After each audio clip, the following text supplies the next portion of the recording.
I work with Hot Springs Area Cultural Alliance, an organization here in Hot Springs with a mission to celebrate, advocate, and promote the arts and culture of our area. I see, I think one thing that we really strive for is using something that has come about out of the pandemic, using virtual programming to engage the community and allow more people to be able to participate. So I see growing that. We've used it more for like virtual culinary events so that people can participate from their home instead of packing up everything and going somewhere else and having to find a place large enough for that. But also online programming for other types of workshops involving the arts and dance and other arts genres that we have represented here in Hot Springs. Documentary Film Festival, of course, we were all virtual last year, except for a few yard parties or yard showings. And so out of COVID, we've been forced to embrace many aspects of technology that wouldn't have previously been a part of the conversation. So, I think our hope is to grow that and also to increase our web presence and improve our websites and how we can more accurately represent our arts community online so that we can celebrate, advocate, and promote our local artists beyond our area using technology. Okay, going first is tough. Is that what you wanted? Yeah, that's great. Thank you. Okay.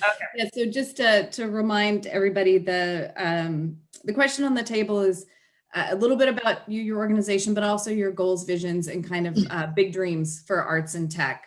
So Joel, this is absolutely all you. Okay. So my name is Joel Rush. I'm relatively new here at National Park College as a director of the Makerspace, which is a program that we have that has a variety of aims, including education of the students here on campus, of course, but also we do quite a bit of work with high school and middle school level kids through our summer programs, and also things like Upward Bound and those kinds of programs that run through the college. We have a space with some high-tech tools to build things. Sometimes that's art, sometimes it's commercial products that we're helping people develop. We service, like, our kind of target markets are entrepreneurs and also existing industry as they work on prototyping new products, and so helping with that. I'm also the chair of the Hot Springs Documentary chairman of the Hot Springs Documentary Film Festival. And my background is really as an entrepreneur in a couple of different industries, including tech, and then I also ran a kind of full service print shop, which was, some kind of weird combination of art and tech.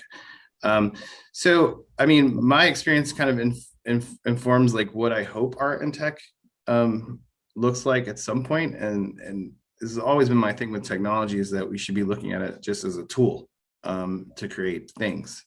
That's all it is. Like, it's not an end to itself most of the time. It's important that you understand the tech. It's important to learn the tech, but it's not in and of itself an end product.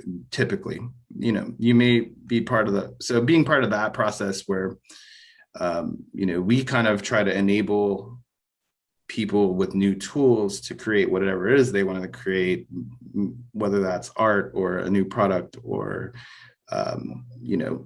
any those kinds of things. But just learning the tech for the tech's sake isn't really where the money's at. So, or the interesting part of this is.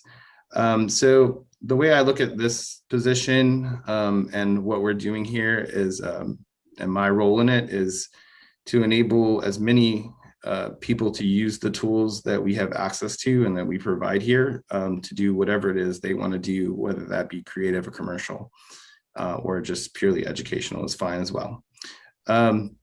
broader, like I'd like to see people start to look at technology not as an end, but as a means to produce whatever it is you're trying to make, and to make cool stuff, lots of it. And I think that's, I mean, it seems simple, but I've always had a problem with teaching technology just for technology's sake. I don't think that's enough of a driver unless you just happen to hit someone whose interest is just knowing how things work. So yeah, Mary, I'll echo, Mary's also on the board. Bill Solider has also been on the board of Doc Film, and so I think a lot about how the technology, like especially this year, talking about remote and how that worked.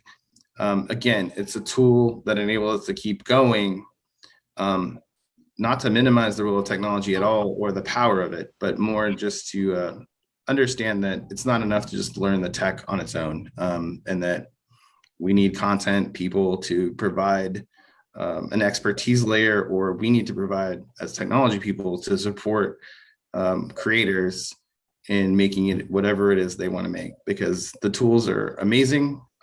They're increasingly available. They're increasingly cost effective. And, you know, there's real power to that economy of scale at this point, in a number of different markets. So anyways, appreciate being included, and please check out what we do. And if you have any questions, let me know. Michael's also here. Michael Carr is our program director, who does nuts and bolts. He just got out of, what did you just teach? I think you just taught 3 printing class to a big group. Yeah, I had two groups of 3D printing, like middle school to high school. So I'll talk a little more whenever it's my turn. All right, thanks. Awesome, thanks guys. Okay, so we're gonna get back to the alphabetical order. So I guess that would put Corey Alderdice from ASMSA next in line. Welcome, Corey. Thanks for being here. Thanks. Appreciate you all convening today's conversation. Again, I'm Corey Alderdice, Service Director of the Arkansas School for Mathematics, Sciences, and the Arts here in Hot Springs. We're the state's only public residential high school for academically and artistically motivated students. The residential experience has been ranked one of the nation's top public high schools by a variety of periodicals and groups. The arts were added to the school's mission in 2003 when we became a campus of the University of Arkansas system. That component had been largely dormant until the last decade when, as an institution, we decided to embrace that, and not just as its own separate entity, but as a complement to the STEM components of the program, for which we had really been known over the first 20 or so years of the school's history. As for the overall vision of arts and technology, I think it's a good reminder of the name we put on the building that we opened in 2019, which was the Creativity and Innovation Complex. That it's easy at times to think of arts and technology as two separate and distinct concepts, particularly in the current political climate, where there has been a special interest in computer science and technology. Folks in other disciplines have at times felt as though their ideas have been marginalized, and to not fall into that gap, what we have worked to reinforce are these two broad skills, creativity and innovation. And so rather than feeling as though these things are singular or domain specific, we're looking at broader traits and really how those traits come out of a host of other disciplines. So to me, I think the big thing is to ensure that we're not looking at silos, that it's not pitting the arts and STEM against each other as both ideas fighting for prominence, value, meaning, you name it, but to seeing these two things as skills that are fundamentally linked together and both present incredible value educationally, professionally, and to our culture as a state. Thanks, Corey. Growing up in Hot Springs, it was there was no A when I was in high school. So it was exciting to move back and see that the arts was added to ASMSA, and it's been great to watch the growth down there. And actually next on our list is Tom Demster, who actually teaches at ASMSA and is a music teacher and composer. So Thomas, if you'd like to jump in. Sure. Let's see if this is working. Great. And to emphasize one of the things you emailed about, Aaron, this need for broadband access, I'm leaving my video off because if I turn it on, I lose all stamina on my laptop. So I'm the director of bands and music instructor at the Arkansas School for Math, Science, and the Arts. I'm a professional composer, and I'm currently serving as a second bassoonist in the Arkansas Symphony Orchestra. Briefly, a lot of my music tech experience with students and with their parents and with college students and everybody else I've interacted with for the past 25 years in this field is that it is a hopelessly broad category when you say the words music technology consecutively. Are we talking about somebody who does live sound? Are we talking about somebody who programs in Super Collider or C-Sound? Are we talking about somebody who just records themselves practicing to figure out whether they can play a riff properly? And a lot of what music technology does as a field is unseen. There's a vast amount of that field that contributes to this meeting as we're doing it right now that is very much absent from public discourse. I'd like to echo something I heard. I think it was Joel who said that technology is a tool. A lot of my experience with students and people around them is that it's very much like, look at this cool thing that we can do. Okay, what's the end to that? What are we actually going to achieve using this tool? All right, so you have MuseScore, you have Audacity, you have Reaper and Finale on your computer. What are you doing with it? Oh, I don't know. It's just cool that I have it. Not good enough. So I think there's kind of a need to sort of de-fetishize just the idea that we have access to it. And I think, the pandemic has taught us a lot of things. Using ASO as an example, there is a natural limit to the kind of virtualization that people want for arts experiences. They want the experience. They want the personness, I'm going to hyphenate and portmanteau stuff here, of the arts experience. Several times over our abbreviated season, we had to add in additional concerts because the patrons and donors especially were saying, no, we don't want to watch another stream. We don't want another virtual experience. We want to go back and have this there. So I think we need to be careful going forward as community, as a state, as a nation, really, in terms of how much virtual this and that we really want to subject ourselves to, as well as the people around us, because that runs the risk of kind of siloing us even further than we already are. Let's see here. As a composer, I think there's a lot of places where musicians interact with technology, and there's a lot of educational component that goes into making sure people know how we use it.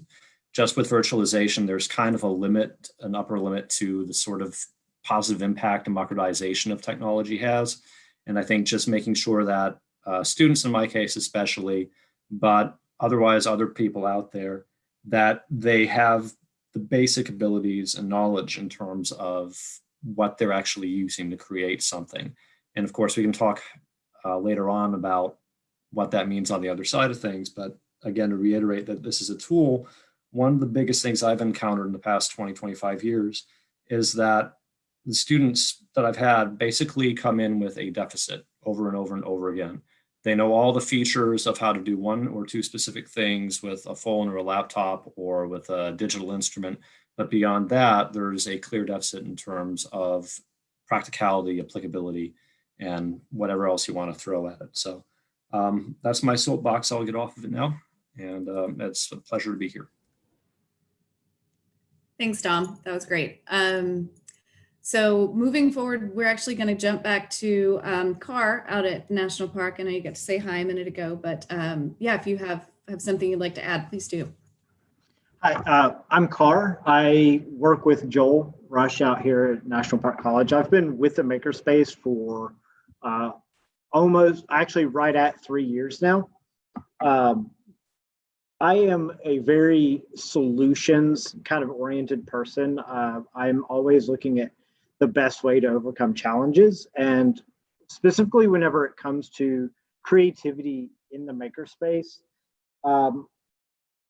one of the greatest challenges for most students is they don't know where to start to actually be creative and to try their designs so that they can kind of fail quicker and do better, where they can actually get that hard learning in and start learning how to use the tools in order to actually be creative. And that's one of my big focuses, and why I'm really excited about working with Joel is that we're starting to move towards teaching teachers, like doing professional development and stuff like that. And we're working a lot more with kids, like Upward Bound. Currently, we're in the middle of the trenches of summer camps. Anyone that hosts summer camps knows what that's like. I'm currently doing 3D printing, teaching the kids how to do CAD design. We've got a tech camp going on, teaching them how to program, rocketry, stuff like that. And to me, it's about leveraging the tools, overcoming those challenges as soon as we can, identifying what's holding them up. And usually it's as simple as they don't know where to start. And, those are real problems whenever you're focused on STEM education and you're really focusing on the technologies and not how to use those in an applied environment and how to use those to actually overcome challenges, or to use those for what you want to use them for. And that's one of my big passions, is enabling people to do what it is they want to do.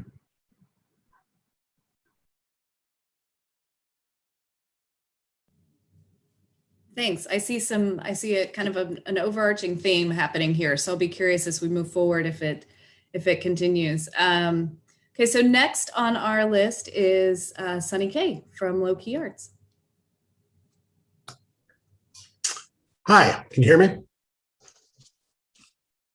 Yeah, okay, good. As Eric said, my name is Sunny. I'm the Executive Director of Lowkey Arts. My background is in the music business and graphic design. I still consider myself a freelance graphic designer, although I don't really have time to do that anymore, as I'm deluged with Lowkey Arts stuff all the time, but that's great. Lowkey Arts has built a name for itself over the last decade and a half here in Hot Springs, producing live events, namely the Valley of the Vapors Independent Music Festival and Hot Water Hills Music and Arts Festival in downtown Hot Springs. However, about 10 years ago, we launched a filmmaking workshop, Inception to Projection, which has since grown into sort of our flagship program in many ways. It's certainly the most, shall we say, attractive thing that we do as an organization when it comes to attracting donors and the support of various institutions and organizations around the state and nationally. And it's really become really the major focus of what we see as the future of Lowkey Arts. We are developing different aspects of the filmmaking program now in terms of specializing in different areas, cinematography and that kind of thing. And hoping very much to coronavirus and the whole climate last year sort of dovetailed with the building that we had occupied for 10 years, actually 15 years, going on the market. And so we lost our physical space and have been existing virtually for a year or more now. And we're looking, the future for us ideally would be a place that we can consider sort of a digital arts workshop, a digital arts lab, a Macintosh lab, but with production facilities and really everything that would encompass filmmaking, as well as music production. But although we feel as though that's a more of a competitive industry or in a sense more of an established industries here and elsewhere. That's not really our specialty in the first place, and also something that can be provided elsewhere. We really feel as though we're sort of in a league of our own, so to speak, when it comes to the filmmaking stuff here in Hot Springs. We have Jen Gerber on board, who directs the documentary film festival that you guys have mentioned. We have some representatives of that here, and naturally the two organizations kind of are able to work together, not only in terms of producing events and that kind of thing, but I feel like our proximity to the Doc Fest kind of endorses our filmmaking program to a degree, and lends it credibility. And I think the two of us together have established a good kind of filmmaking footprint, so to speak, here in Hot Springs. And so the future for us is developing that as much as we can and capitalizing on it, and folding in as much digital creativity to that as possible, while continuing to produce live events and music things that have always been the kind of core of what we do, and truly where many of our hearts are. Yeah, thank you for the opportunity to blunder my way through that.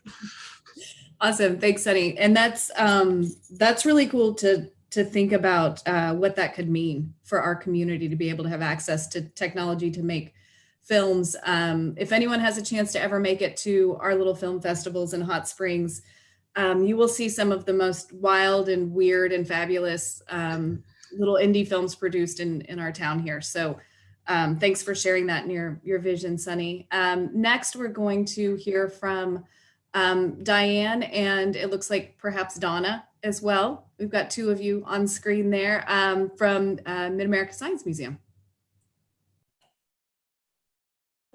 So I'm Donna Jarrett. I'm subbing in for a couple of colleagues, but Diane joined me, and she wasn't expecting to be able to. She had a very important donor meeting this afternoon, so I'll get debriefed on that later.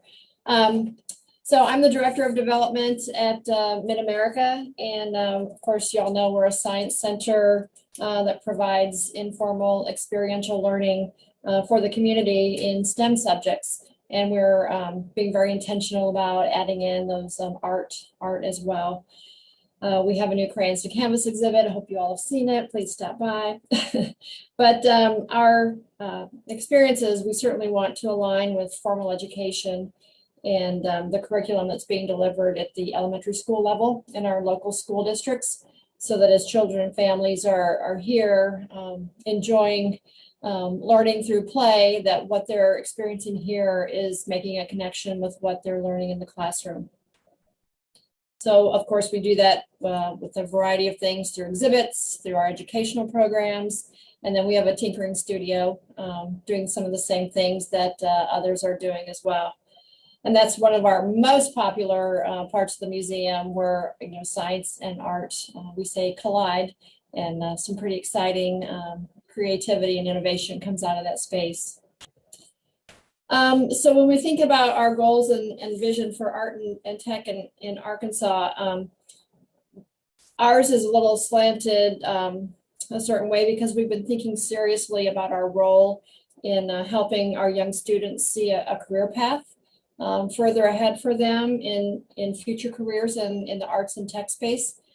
And so our thinking about goals and vision are really about the need to raise awareness for our kids in the community to be able to pursue arts and technology as viable career paths for them, not just something fun or interesting to do on the weekends, or something they get to dabble in at school.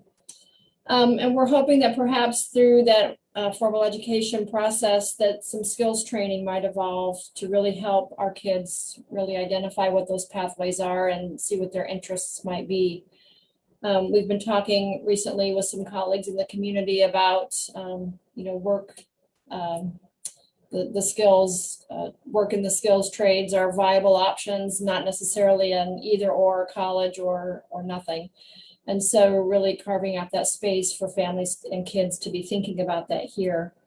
And then we want to provide that a new learning path for kids that shows them the possibilities of arts and technology and give them the space and the freedom to experiment and experience. And I think someone else said to learn, to fail early, and to do that without the pressure of grades and testing, but have a safe space where they can have the experience and understand what their interests are. And that's what we had to say. Thank you. Thank you. And it's good to see that Diane got to sneak in. So, but thank you for filling in, Donna. That was awesome. Okay, so moving right along, we're going to go with Lowell Liebarger from Arkansas Tech. Thank you so much for being here. And like I said earlier, you are our one northernmost District 5 resident who's coming in. So thank you so much for being here. Oh, thank you so much for having me. Can you hear me okay? Okay, great. Yes, just a little bit about myself. I'm a media librarian at Arkansas Tech University, and I have a background in ethnomusicology, audio archival science. I've also been an analog musician for a very long time, but I'm now in the last 6 years have become an electronic digital librarian, electronic digital musician. I overlook basically 2 digital maker spaces. One of them is called the Media Lab, which used to be called Music Lab. It's 19 computers, very powerful, chock full of massive amount of music production software, in addition to game design software, 3D design in the entire Adobe Creative Cloud.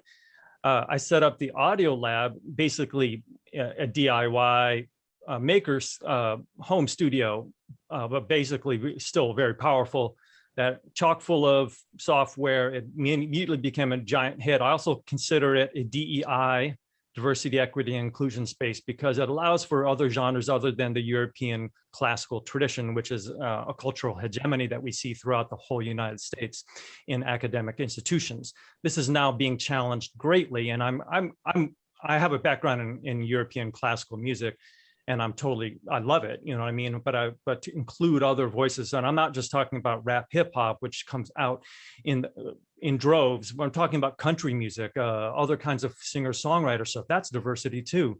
And so basically, we've had people on The Voice who graced our halls at the maker spaces, a few other things. And what we're trying to do is enable people to discover something, not necessarily to produce audio engineers or experts, but they get their feet wet. And we're starting a new maker space, digital maker space called the Video Lab.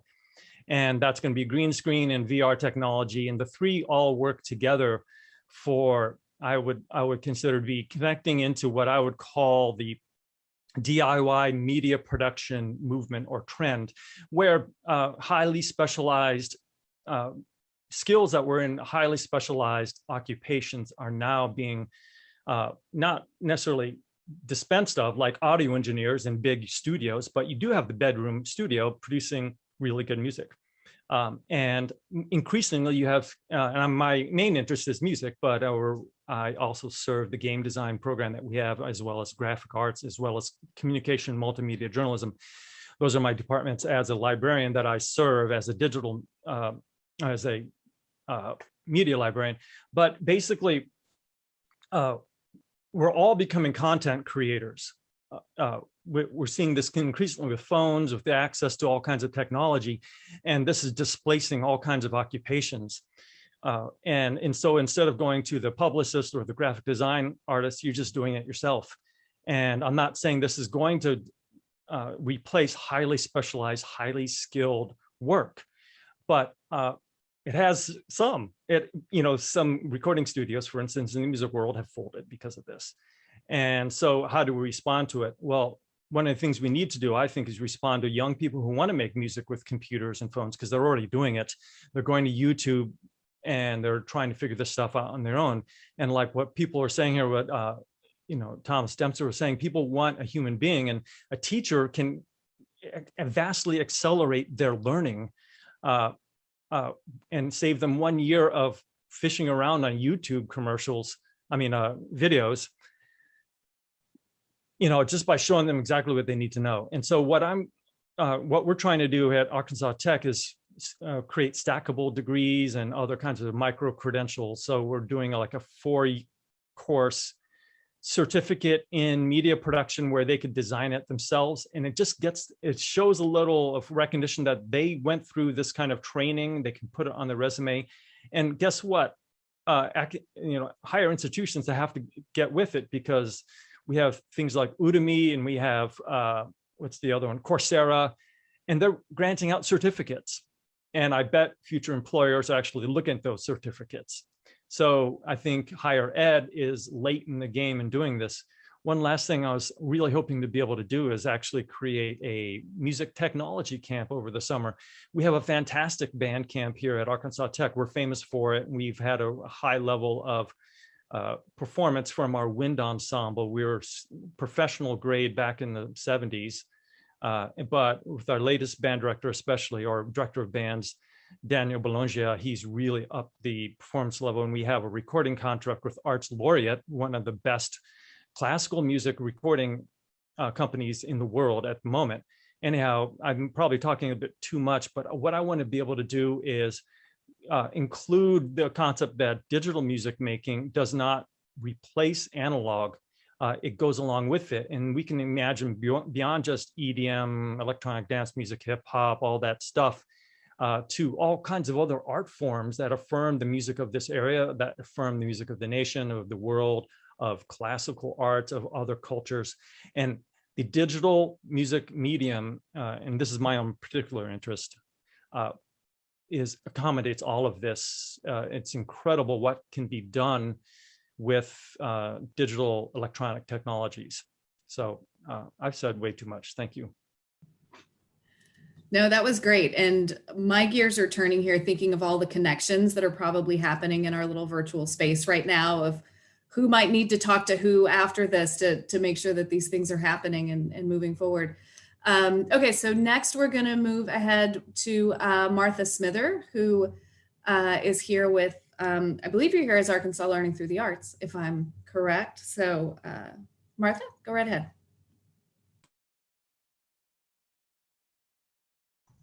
There we go. I'm board president of Arkansas Learning Through the Arts, which is an affiliate of a national national network of arts organizations focused on education, arts education in schools. And we started 9 years ago in 2 schools in Garland County, and right now we're in, I think, 23 or 4 school districts. Pre-pandemic, we reached about 9,000 kids a year, and our vision is to change a child's mindset for learning, using the arts as a learning tool, offering schools programs, workshops that they can't afford or that are not easily accessible. And the third thing is to have a lasting models for teachers to understand how they can incorporate the arts in their everyday teaching. We have 9 professional artists. You probably know some of them, like Kai Coggin. And we're in 7 counties. Garland, of course, we've been in every one of the school districts there. And I think we're in Maumelle and Russellville, and newly have started working in the Delta and have 4 counties in the Delta participating in our programs. Our vision is to be able to build it gradually over time so that it is truly Arkansas Learning Through the Arts. And I don't know how many years that will take, but it's taken us 9 to get this far. And each of the workshops are curriculum based, and they're placed in the regular classroom. They link to the curriculum, geography, social studies, storytelling, heavily literacy. And in each workshop, kids get to do by the 3rd hour if they're 3 one-hour programs and 3 days in a row, they, we have taught them how to begin, as somebody was remarking, and they write their own story. They compose their own song. They develop their own pottery. And the teachers, we collect surveys from the teachers, and they say, indeed, there's a long-lasting effect. Now, the pandemic came and we got kicked out of the classrooms. So we had our artists adjust their programs so that we could create videos. We didn't know whether students would be learning from home or whether the videos would be in the classroom. What we were able to do is a combination of Zoom workshops, which worked for about half of the schools. And then, we gave them access to the videos as well for their students that worked at home. My other hat is I'm on the education committee of the ASO, and I'm also on the Hot Springs Village Symphony Guild board. And about 12 or 13 years ago, we discovered that the ASO would bring the concert to Hot Springs. And so each year we've had at the convention center a children's concert. About 3,000 kids from Garland County go to it, and have student journals for them to learn about music, the composers, the instruments. One thing we discovered, though, in the pandemic, the ASO couldn't, take the symphony on the road, and they created a virtual concert, which was then offered to schools all around the state where the ASO couldn't afford to go in person. And I think that they are going to be doing that in the future. So that's certainly another outgrowth of using technology to reach rural communities all around the state. So I'm applauding the ASO for that, and it's been a very exciting year. And if you know any artists, the schools have said we'll be back in their schools this year, almost all of them. And so we've taken the time to add a dozen programs. These are primarily K through 6, but we do have 7 through 12 doing Shakespeare and theater, wide variety of things. Actually, we'll put together almost anything that a school asks for. And our executive director is a curriculum guy in the fine arts. So it makes it easier to pivot as on request. So if any of you not in Garland County want our programs in your schools, get in touch with me. Particularly, was it Russellville? Yeah. Yes, we have someone from Russellville here. We're only in one of the elementary schools there. We'd love to be in all of them. Thank you so much, Martha. I didn't realize you guys had gotten that big. So congratulations on that growth. That's awesome. Well, it's on a shoestring. We all understand. We all understand that shoestring budget piece. Okay, so next on the list, waiting patiently, Bill Solider from Visit Hot Springs, formerly Lowkey Arts. All kinds of hats in Hot Springs for sure. So welcome, Bill. Thanks so much for bringing us all together, Erin. I can't say how impressed I am with the sharp and clever and creative minds in this little virtual space. It's an honor to be asked. My name is Bill Solider. I'm the Director of Marketing for Visit Hot Springs. I guess in some ways I see what we're talking about in a different perspective, but listening to all of you, it all ties back to what I think is access and affordability to software and equipment to make for technology and digital art. And let me explain where I'm coming from.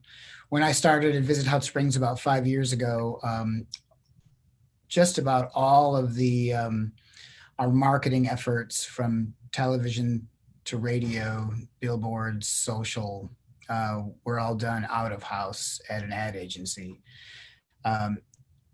I quickly saw the need that all of our social media efforts had to be done in-house so that we could respond to what was happening in our community at a moment's notice and not have to call up to Little Rock and ask them to post something because something was happening here. So in order to attract people on social media and all advertising, you know, it really all comes down to art and graphics and videography, photography, and even writing. I needed to do something attractive in-house, and I started to work through my office and to find out who had the strengths and who didn't. And I found that, you know, people were creating ads using Microsoft Word, you know, and I was like, you know, we've got to get everybody on Adobe as quick as possible. So what I'm doing now is trying to transfer as many people as I can in the office to make us stronger. And it really comes down to the access of software and a place to learn those things. So, you know, listening to Lowell talk about and having a place for people to go and Sunny's Inception to Projection program to have a place where people can learn videography and writing is so important, as well as Joel and Michael's work at National Park College. So what I'm looking at, the problem that I'm trying to solve is trying to get my staff and future staff, and maybe the staff of all tourism industries around the state of Arkansas, and that just goes on to all business, is to have a better understanding of technology and apply that visually and through audio as well as copy. And when I say copy, I mean writing. So that's what I'm thinking about. I'm going to keep it short and sweet. Thanks. No, that's perfect.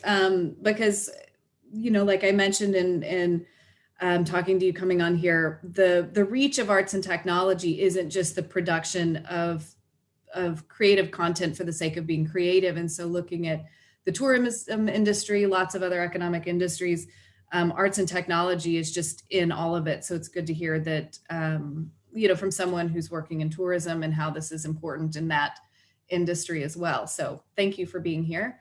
And our last two, we're going to have them kind of chat together, Jean and Brad, both from Henderson.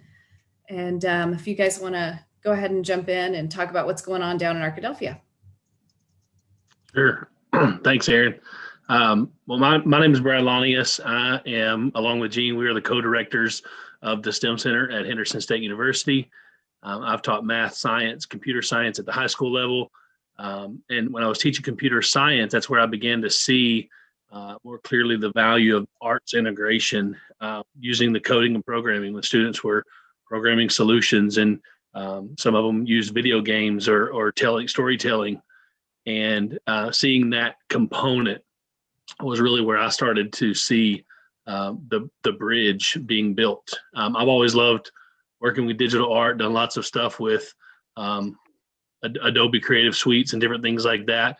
But initially saw that as like a standalone piece, like here's your art, you know, component.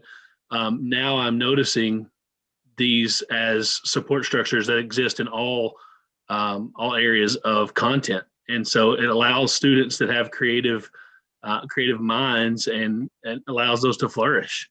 I currently teach courses on campus to help pre-service teachers integrate technology and computational thinking into their classrooms. At the STEM Center, our goal is, or one of the things we do, we provide public school outreach and professional development to current educators as well as pre-service teachers. Our goal is to influence future educators to integrate STEM and all aspects of education, including the arts, in a seamless connection across content areas, using our innovative media, like additive and subtractive manufacturing and machining. We have the ability and the equipment in the STEM Center to integrate 3D printing, laser cutting, CNC machining, and more. We also have equipment for producing audio, photo, and video productions for commercials, podcasts, and things like that. So I'll let Gene tell a little bit more about himself. I'm Gene Williams. I taught for 28 years, different K-8 classrooms and taught all different subjects in the Little Rock School District. And then I went to teacher retirement, and they said I couldn't make any more money if I stayed there. So I threw my applications out and my resumes out and ended up at Henderson State at the STEM Center. So at the STEM Center for the Teachers College, I teach STEM collaboration, science methods, STEM methods, and I make sure that I focus on technology integration throughout the curriculum. We even did a 3-day workshop last week where we got a grant where we put technology in the hands of teachers, but we use the SAMR model to help them understand that technology is not a tool by itself. It's something to help elevate the curriculum you're teaching. So those teachers get to buy some technology, but they're also created lessons for us and for themselves, each other, to share on the different tools and how they're going to integrate that technology into their curriculum and their teaching. When I was young, I was actually a music major before I became elementary. And when I was young, fine arts was my safe place. And so it is really important to me that we take this opportunity to continue elevating fine arts. But there are 5-year-olds walking around with tablets, even younger kids. I think Brad's daughter, when she was in pre-K, and she had a device whenever COVID struck. So we need to make sure that we're using what's available to all children to elevate their understanding of the world around them and how that technology can help them find their voice. So I'm excited to be here. Thank you. I really would like to hear you talk about where this is all going. I mean, how many boot camps are you doing? We're a small group in a certain area of the state. I assume we're getting more input from others. What is your goal? So our intent is to reach the entire state. So we've done one focus group already in District 8, which is the southeast corner of the state. Arkansas is divided into 8 arts districts. We're in District 5 here. And we want to have at least one focus group in each arts district. And the boot camps themselves are actually another layer. We're in the focus group layer. The boot camps are actually made up of members of our state legislature. There will be a total of 18 individuals that will be part of those legislative work groups. And we as an organization will work with the Bureau of Legislative Research to host events. The plan is in person around the state, and we're doing the fact finding now so we can help curate that conversation. So when they go into certain parts of the state, we know what it is that those opportunities and challenges are that exist in those areas. And we want our legislators to really fully understand, the assets that we have already and what can be done with those, and kind of help them be a part of the vision that all of us have around the state. And so those individuals have not been chosen yet.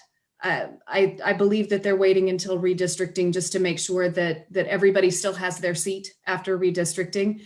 And then those boot camps will, like I said, take place later in the year. And the end result is a comprehensive report that will be shared with the governor, the state legislature, Department of Ed, Arkansas Economic Development, and probably a few others that I'm forgetting at the moment. But that is the end goal, is this very comprehensive understanding of the arts and technology around the state.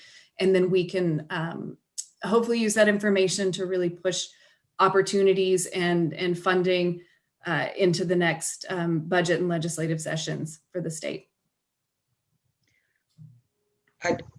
It would be good if you could somehow get some business people in to actually promote the idea that the arts is the basis for a creative economy.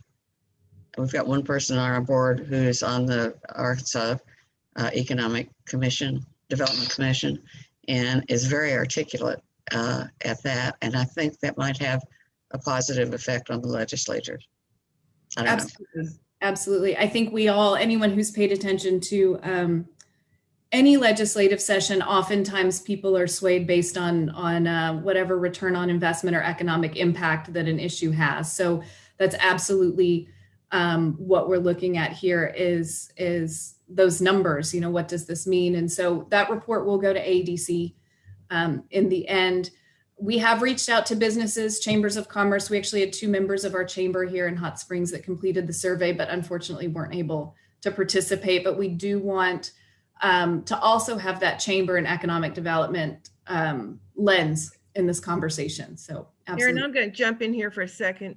One of the most fascinating parts of the whole project has been every time you turn around, there's another fascinating conversation that's come about. So for example, when you mentioned the entrepreneurial, Senator Elliott and I got to visit with a statewide entrepreneurial organization via Zoom a couple weeks ago. Phenomenal turnout, great enthusiasm.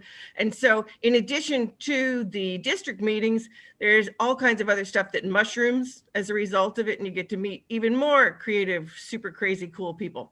So there's a whole lot of wonderful, wonderful synergy that's going on. And all of that, of course, will ultimately feed into that final report.